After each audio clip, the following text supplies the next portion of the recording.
Okay students, आज हम study करने वाले हैं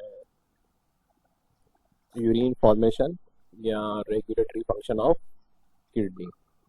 तो regulatory function of kidney basically comprise of 4 stages, जिसमें 2 तो ये यहाँ दिए हुए हैं, 2 नेक्स्ट पेज पर है।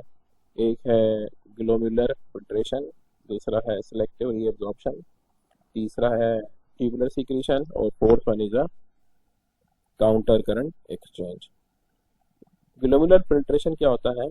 बेसिकली किडनी में जो नेफ्रॉन्स होता है, उन नेफ्रॉन्स का यही काम है कि वो किडनी में फिल्ट्रेशन ऑफ ब्लड करवाए। तो जब ब्लड किडनी में आता है तो इस ब्लड में से जितने भी वेस्ट मटेरियल होता है वो सारा, और एक्सिस आइंस और अदर वेस्ट प्रोडक्ट्स, ये सारे रिमूव होते हैं। तो glomerular filtration basically first step of urine formation in kidney by nephron. तो ये जो है, इसमें आपका ब्लड में से रिमूव होते हैं fluid plus ions. Glomerular filtration initiative process है, ये ग्लोमेरुलस में होता है, नेफ्रॉन्स के। ये होता क्यों है? क्योंकि ग्लोमेरुलस में एक प्रेशर डेवलप होता है, हाइड्रोस्टेटिक प्रेशर। ये प्रेशर जो क्यों डेवलप होता है? ये प्रेशर इसीलिए डेवलप होता है कि जो ब्लड की आर्टरियोल्स ब्लड नेफ्रॉन्स के अंदर लेके जा रही होती हैं, उनका डायमीटर बड़ा होता है, जिसे एफरेंट आर्टरियोल्स कहते हैं। और जो लेके ग्लोमेरुलस से बाहर निकाल रही होती हैं, इफरेंट आर्टरियोल्स, उनका डायमीटर छोटा होता है। तो आने वाला ब्लड ज़्यादा क्वांटिटी में आता है, जाने वाला कम क्वांटिटी में जाता है। तो ग्लोमेरुलस के अंदर एक प्रेशर डेवलप होता है, जिसे कहते हैं हाइड्रोस्टेटिक प्रेशर। इस हाइड्रोस्टेटिक प्रेशर के रिजल्ट में ग्लोमेरुलस से मॉलिक्यूल जो हैं वो ट्रांसफर होते हैं बूमेन कैप्सूल में, नेफ्रॉन के। तो जो बूमेन कैप्सूल में चीज़ें जमा हुई हैं, इसे कहते हैं ग्लोमेरुलर फिल्ट्रेट। तो ग्लोमेरुलर फिल्ट्रेट क्या है? ऐसा फिल्ट्रेट जो बूमेन कैप्सूल में जमा हुआ है। इस फिल्ट्रेशन के प्रोसेस का नाम रखा गया अल्ट्रा फिल्ट्रेशन, क्योंकि इस फिल्ट्रेशन के दौरान मैक्सिमम जितने मॉलिक्यूल भी स्मॉल साइज के होते हैं वो सारे ग्लोमेरुलस से बूमेन कैप्सूल में जाते हैं। जैसा कि कौन कौन से मॉलिक्यूल हो सकते हैं? Water, electrolytes, amino acids, bicarbonates, nitrogenous waste like urea, uric acid, creatinine, ये सारे के सारे।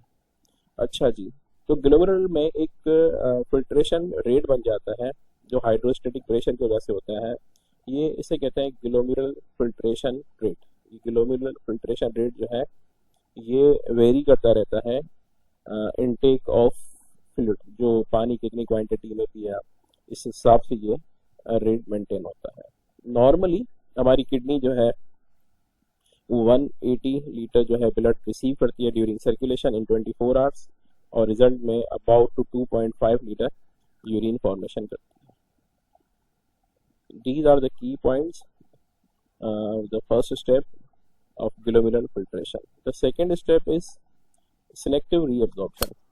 तो selective reabsorption बेसिकली जो है ऐसा प्रोसेस है जिसमें जो फिल्ट्रेट बना है अब वो फाइनली अब सेकेंडली रीअब्जॉर्ब होगा, क्योंकि जितना भी 180 लीटर अगर फिल्ट्रेट हो जाए, बन जाए, तो उतना फिर यूरिन बनेगा, वैसा नहीं है। 180 लीटर जो है किडनी के नेफ्रॉन्स में फिल्ट्रेशन के दौरान फिल्ट्रेट में कुछ क्वांटिटी में आता है, और उसमें से भी फिर अमाउंट ऑफ यूरिन बहुत कम बनता है। इसका मतलब है कि रीअब्जॉर्प्शन का प्रोसेस होता है। तो रीअब्जॉर्प्शन 2 टाइप की होती है, एक कहलाती है नॉन सिलेक्टिव, एक कहलाती है सिलेक्टिव। तो सिलेक्टिव रीअब्जॉर्प्शन ऐसी रीअब्जॉर्प्शन जो सिलेक्टेड आइंस, वाटर किसी मखसूस जगह पर हो, तो सिलेक्टिव कहलाती है। नॉन सिलेक्टिव वो है जिसमें ये मटीरियल जो है वो किसी भी जो है स्पेसिफिक ना हो और रीअब्जॉर्ब जाए दोबारा ब्लड में। तो नॉन सिलेक्टिव रीअब्जॉर्प्शन ज़्यादा मिलती है आपको प्रॉक्सिमल कॉन्वोल्यूटेड ट्यूब्यूल्स में। प्रॉक्सिमल कॉन्वोल्यूटेड ट्यूब्यूल्स वो एरिया है जिसमें आप यहाँ देखें मेन पॉइंट्स में कि 65% रीअब्जॉर्प्शन जो होती है वो प्रॉक्सिमल कॉन्वोल्यूटेड ट्यूब्यूल्स होती है, और 65% ओवरऑल रीअब्जॉर्प्शन है। और अगर वाटर की बात की जाए तो वाटर से 67% रीअब्जॉर्ब हो जाता है। सोडियम, पोटेशियम, क्लोराइड आइन जो है वो 50% रीअब्जॉर्ब हो जाते हैं। Calcium, magnesium, phosphate ions, glucose, amino acids, vitamin, other substances, ये 100% रीअब्जॉर्ब हो जाते हैं प्रॉक्सिमल कॉन्वोल्यूटेड ट्यूब्यूल्स में। रिमेनिंग रीअब्जॉर्प्शन जो होती है वो सिलेक्टिव होती है, जैसा कि लूप ऑफ हेनले में रीअब्जॉर्प्शन होती है और डिस्टिल कॉन्वोल्यूटेड ट्यूब्यूल्स में होती है।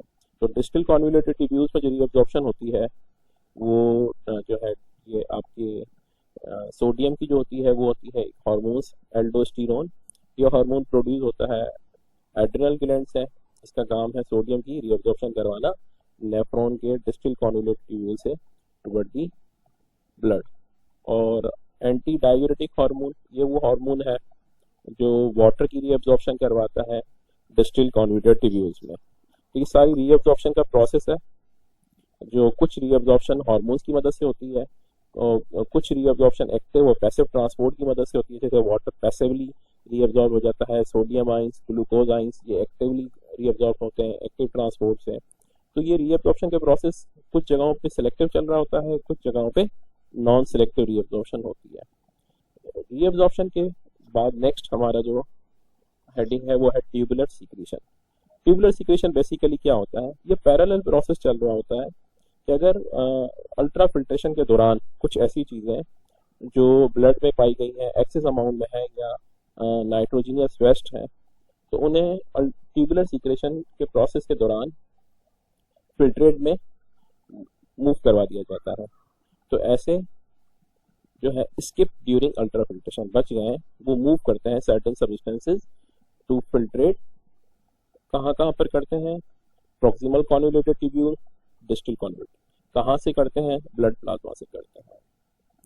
इस प्रोसेस के दौरान कौन कौन से ऐसे हैं जो ट्रांसफर होते हैं, जैसे creatinine, hydrogen ion, potassium ions, कुछ हार्मोन्स, ड्रग्स, ये वो केमिकल कंपाउंड्स हैं जो ट्रांसफर होते हैं नेफ्रॉन से ब्लड वेजल से प्लाज्मा, ब्लड प्लाज्मा से इसमें नेफ्रॉन्स में। किन जगहों पे चले जाते हैं, नेफ्रॉन्स की प्रॉक्सिमल कॉन्वोल्यूटेड ट्यूब्यूल्स में और डिस्टल कॉन्वोल्यूटेड ट्यूब्यूल्स में, क्योंकि ये ब्लड में क्या करते हैं, हार्मफुल सब्सटेंसेज हैं। इसके अलावा पोटेशियम आइंस सोडियम आइंस के साथ रेसिप्रोकल एक्सचेंज होता है जिसे मेंटेन किया जा सके यूरिन का पीएच। तो ट्यूबुलर सीक्रेशन ऐसा प्रोसेस है जिसमें ये केमिकल जो है ये सीक्रेट हो जाते हैं ब्लड से into the nephrons. The last step is counter current mechanism. Counter current mechanism क्या है, काउंटर करंट मैकेनिज्म एक बायोलॉजिकल प्रोसेस जिसमें molecule between the two fluid जो है एक्सचेंज होते हैं पर उन फ्लूइड की डायरेक्शन अपोजिट होती है। इसे कहते हैं counter current exchange. Counter current exchange nephrons में जिस हिस्से में होता है उसे कहते हैं loop of Henle. Loop of Henle के दो लिम्स होते हैं, एक डिसेंडिंग लिम्स और एक असेंडिंग लिम्स। सबसे पहले हम असेंडिंग लिम्स देखते हैं। असेंडिंग लिम्स वो एरिया है जहां पर sodium ions, potassium ions, chloride ions ये परमिएबल होते हैं और एब्जॉर्ब हो जाते हैं इनटू द मेडुला। और ये जो असेंडिंग लिम्स है ये इम्परमिएबल टू वाटर, यहाँ से वाटर नहीं निकल सकता नेफ्रॉन के इस हिस्से से, असेंडिंग लिम्स से। डिसेंडिंग लिम्स वो एरिया है लूप ऑफ हेनले का जो आइंस के इम्परमिएबल है, वाटर के परमिएबल है। तो डिसेंडिंग लिम्स से वाटर रिलीज होता है, असेंडिंग लिम्स से आइंस रिलीज होते हैं। जब ये आइंस रिलीज हो रहे होते हैं, सोडियम, पोटेशियम, क्लोराइड आइंस, तो रिलीज होने के दौरान जो मेडुला होता है, मेडुला रीजन का ग्रेडियंट जो है वो बढ़ना शुरू हो जाता है। अच्छा जी, इन आइंस को रिलीज होने में हेल्प करते हैं प्रोटीन्स जो कहलाती हैं को ट्रांसपोर्टर प्रोटीन। ये प्रोटीन्स कहाँ पाई जाती हैं, ये असेंडिंग लिम्स में पाई जाती हैं। इन प्रोटीन की मदद से सोडियम, पोटेशियम और क्लोराइड ये तीन टाइप की आइंस जो है, 1 आइंस ऑफ सोडियम, 1 आइन of potassium, 2 ions of chloride, ये आइंस जो है असेंडिंग लिम्स से मूव कर जाते हैं मेडुला रीजन में और मेडुला रीजन में एक्यूमुलेट होना शुरू हो जाता है। जैसे जैसे मेडुला रीजन में एक्यूमुलेट होते हैं तो मेडुला रीजन का जो एनवायरनमेंट है वो चेंज होता है। आइंस की कंसंट्रेशन बढ़ने से ये हाइपरटोनिक हो जाता है। अब उस एरिया में ये हार्मोन्स भी कुछ जो है, जैसे एल्डोस्टेरोन, पहले मैं बता चुका हूँ कि एल्डोस्टेरोन जो है वो सोडियम आइंस की रीअब्जॉर्प्शन कराता है, तो सोडियम आइंस भी वहाँ एल्डोस्टेरोन की मदद से रीअब्जॉर्ब होता है।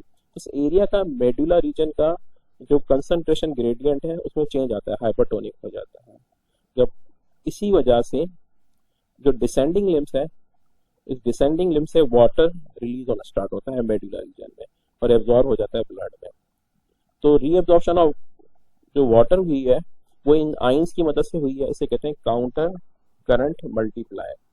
इस प्रोसेस को कहा जाता है counter current multiplier.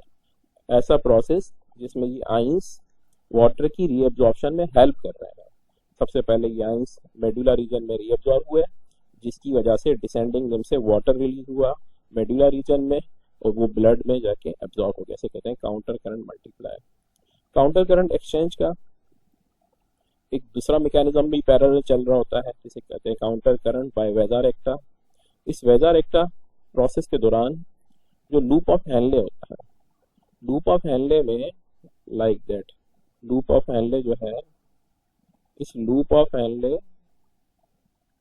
This is loop of Henle, इस लूप ऑफ हेनले के पैरेलल जो होती है ब्लड वेजल चली होती है, इसके पैरेलल ब्लड वेजल्स होते हैं जिन्हें कहते हैं पेरिट्यूबुलर कैपिलरीज, जिन्हें कहा जाता है another name is called peritubular capillaries. इसी की ब्रांचेस निकलती हैं वेज़र-एक्टा। तो जो आपका फिल्ट्रेट होता है वो इंटरनली यहाँ से मूव करता है, अंदर से, नीचे से डिसेंडिंग से असेंडिंग की तरफ, और जो ब्लड की डायरेक्शन होती है वो इस ये साइड होती है ब्लड की डायरेक्शन की, ब्लड ऐसे मूव कर रहा होता है। तो इस दौरान वेज़र-एक्टा में क्या चेंजेस आते हैं तो ये देखते हैं हम। तो लूप ऑफ हेनले जो है इसके सराउंडिंग में पाई जाती है पेरिट्यूबुलर कैपिलरीज। तो पेरिट्यूबुलर कैपिलरीज में ब्लड जो है वो पेरिट्यूबुलर कैपिलरीज जो है वो क्या करती हैं, ब्लड को एब्जॉर्ब करती हैं और आइंस को एब्जॉर्ब कर देती हैं। तो यहाँ पे मौजूद जो आइंस जमा हुए थे मेडुला रीजन में और जो वाटर जमा हुआ था ये सारा चला जाता है पेरिट्यूबुलर कैपिलरीज में। तो पेरिट्यूबुलर कैपिलरीज की मदद से ब्लड में आता है, ब्लड जो है उसे ले जाती है आइंस और वाटर को अवे फ्रॉम द किडनी। अब जिस वजह से इस एरिया का ग्रेडियंट चेंज आता है, अब इसका एरिया का ग्रेडियंट चेंज होगा क्योंकि आइंस की कमी हो रही है। उस ग्रेडियंट को पूरा करने के लिए ascending loop of Henle extra ions release करता है, जिस तरीके से ये मेंटेन रहे। तो एक जो है आपका फिल्ट्रेट यहाँ से ट्रेवल कर रहा है ऊपर की डायरेक्शन में, यहाँ से आइंस रिलीज हो रहे हैं, इसके अपोजिट डायरेक्शन में ब्लड यहाँ से रिलीज कर रहा है जो आइंस एब्जॉर्ब करके अवे फ्रॉम दी बॉडी लेकर जा रहा है। इसे कहते हैं काउंटर करंट बाय वेज़र-एक्टा। तो ये काउंटर करंट एक्सचेंज के दो पार्ट्स हैं, एक कहलाते हैं काउंटर करंट मल्टीप्लायर जो आइंस की मदद से होता है, मेडुला रीजन के ग्रेडियंट को बढ़ाता है। दूसरा काउंटर करंट वेज़र-एक्टा होता है जिससे ये जो आइंस हैं ये ब्लड में जाके अवे फ्रॉम द बॉडी चले जाते हैं और दोबारा ये असेंडिंग लिप जो है आइंस इस एरिया में प्रोवाइड करता है मेंटेन करने के लिए। इस तरीके से बॉडी के ऑस्मो रेगुलेशन का पैटर्न भी चल रहा होता है एक्सक्रीशन के साथ। Thank you so much.